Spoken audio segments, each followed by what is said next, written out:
بسم الله الرحمن الرحیم. السلام علیکم. دا رښتیا دی او زه ساجد ټکر یم. خبره کوو په باچا خان د هغوی په ژوند او په سادګۍ او یوه وړه شان واقعه. که یو خوا باچا خان کوشش کړی دی د سیاست او د دې د غږ اوچتولو چې په سیاسي توګه پښتانه بیدار شي، خپل حقونه وغواړي، خپل اواز منظم کی او د دې په مرسته خپل مزل وکړي، نو بل خوا باچا خان د پښتنو په سماجي ژوند هم ډیر کار کړی دی.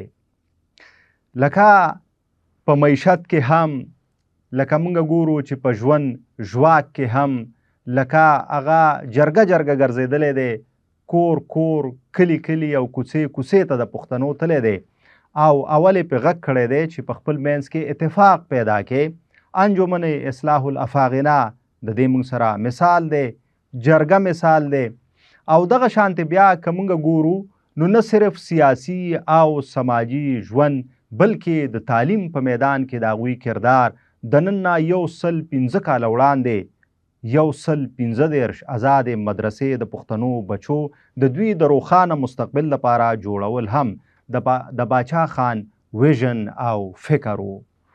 خو نه صرف سیاست، نه صرف امن، نه صرف سماجی اړخ، نه صرف د تعلیم اړخ، بلکې په معیشت هم باچا خان کار کړی دی، په اقتصادیاتو هم کار کړی دی، پوروي که سپوروي په شریکه به وي. بیا باچا خان د دې لپاره عملی ګامونه پورته کړي، لکه باچا خان چې د دې 400 خان و، هغه هم په دې 400 کې د ګوړې کاروبار کړی، ځکه چې په هغه دور کې پښتانه له کاروبار څخه لري وو. دوی به کاروبار ډیر په اسانه نه کولو، زیاتره د خلکو زمیندارۍ وې، بس دغه د دوی د ګټې وټې ذریعې وې او روزګار ته نه راتلل. باچا خان چون کې ګرځېدلی و، په ممبئی کې هم، په کلکتا، دلی، مدراس، یو ځای بل ځای، نو هغوی لیدلي وو چې د نړۍ قامونه لګیا دي، په روزګار کې مخکې ځي، کاروبارونه کوي، بل خوا پښتانه وو، دوی روزګار طرف ته توجه نه وه. نو باچا خان غوښتل چې پښتانه په روزګار کې هم پرمختګ وکړي او په خپلو خپو ودرېږي.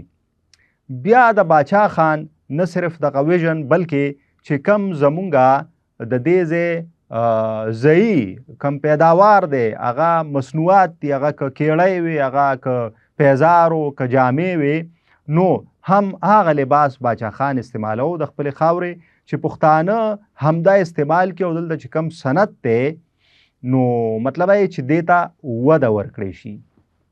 دغه شانتې بیا باچا خان دې ته هم کتل چې پښتانه ټیک ته میلمه پال دي، میلمه دوست دي، خو بیا اکثر په دې نامه دوی ډېر زیاتې خرچې کوي. نو هم په دې لړ کې به باچا خان ځینې مثالونه داسې مخې ته راوړل او ښودل به یې چې پښتانه د دې غیر ضروري رواجونو نه راوځي او د دوی فکر چې کوم دی نو هغه قامي طرف ته لاړ شي. په دې لړ کې یو ځل خدای دې وبخي زمونږ ډېر قامي شاعر، تاسو یې ټول پیژنئ، اکمل لیونی صاحب، خواوشا کال 2021 دی چې هغه باچا خان مرکز ته راغلی و. هغه وخت هغې په ویلچیر باندې و. زما ورسره ملاقات وشو. هغه وخت زه د پښتون مجلې ایډیټر وم. هغې ما ته د باچا خان د ژوند حوالې سره یوه مختصر خو ډېره سبق آموز قصه وکړه. اکمل لیوني صاحب وویل چې باچا خان یو ځل د ثوابۍ په دوره و. ماښام وخت و چې په یو کلي کې یوې حجرې ته دوی ورسېدل او اراده یې وکړه چې دا شپه به هم دلته تېره کړو. چې کم کوربه و د حجرې مالک، هغه چې وکتل چې باچا خان او د ده ملګري شپه نن دلته تېروي، نو هغه منډه ترړې جوړې کړې چې اوس په دوی دپاره د ډوډۍ بندوبست کول وي. باچا خان پوه شه، نو هغه ته اشاره وکړه چې زما خواله راشه. اکمل لیونی صاحب خدای بخلی دا قصه کوي چې کله کوربه هغه د باچا خان خواته راغی، نو باچا خان ورته ډېر په نرمه لهجه کې وویل چې ډوډۍ به خورو، خو اوږده ډوډۍ به خورو. کوربه تپوس وکړو چې بابا پوه نه شوم. باچا خان ورته وایي چې د اوږدې ډوډۍ مطلب دا دی چې څه تیار وي هغه د یار وي. زه ګورم چې ته منډې ترړې وهې، یو کشر راغواړې، بل څه ګوندې ښکاري داسې چې ته څه ډېر لوی پروګرام کول غواړې. کوربه وویل چې بالکل جي. باچا خان وی چې نه، چې څه تیار وي ساده کار وکړه، او د اوږدې ډوډۍ مطلب هم دا دی چې نن موږ راغلو تا سره میلمانه شو، چې څه تیار وي هغه به وخورو. که ته زموږ دپاره پاسې او ګډان او چرګان او خرچې کې، نو که بله ورځ موږ راځو نو بیا به موږ بوج یو. خو که نن کم دال ساګ پیتی ده ساده کار دی هغه موږ وکړو، نو که سبا بیا موږ راځو، میاشت پس راځو، کال پس راځو، نو ته به موږ ته خوشحاله یې. اوږده ډوډۍ همدا ده چې موږ هر وخت راځو په تا بوج نشو، بې تکلفه یو. دا باچا خان اصل کې پښتنو ته ښودل غواړي او بیا بالکل د رواج نه هم نه وځي. متل دی چې څه تیار وي هغه د یار وي. نو پکار ده چې په دې بیا موږ عمل هم وکړو. دا د باچا خان د ژوند ځینې اړخونه دي چې د هغې نه موږ پښتانه بلها ډېر څه زده کولی شو. بیا تاسو وګورئ چې د باچا خان سیاسي ژوند دی چې په کومه طریقه هغوی په سیاسي توګه د پښتون ولس خدمت کړی دی.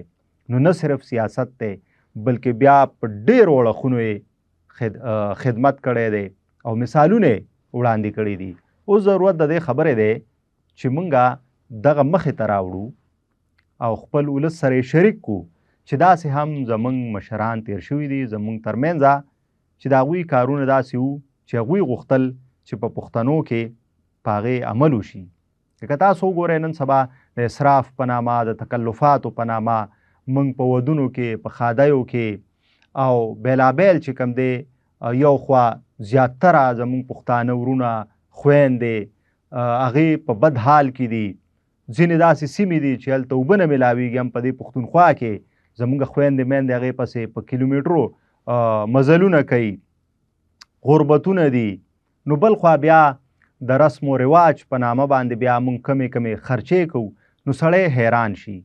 نو دا فکر هله راځي چې سړی یعنې په قامي توګه دې ته وګوري څنګه چې باچا خان کتلي وو چې پښتانه به هلې ترقي کوي چې دوی په خپله ژبه مین شي، د دوی ترمنځ اتفاق پیدا شي او چې کومې تربګنۍ دي، دشمنۍ دي، د هغې نه خپلې غاړې خلاصې کړي او ورسره چې کوم غیر ضروري رسمونه او رواجونه دي د هغې نه هم غاړې خلاصې کړي، نو بیا پښتانه ترقي کولی شي.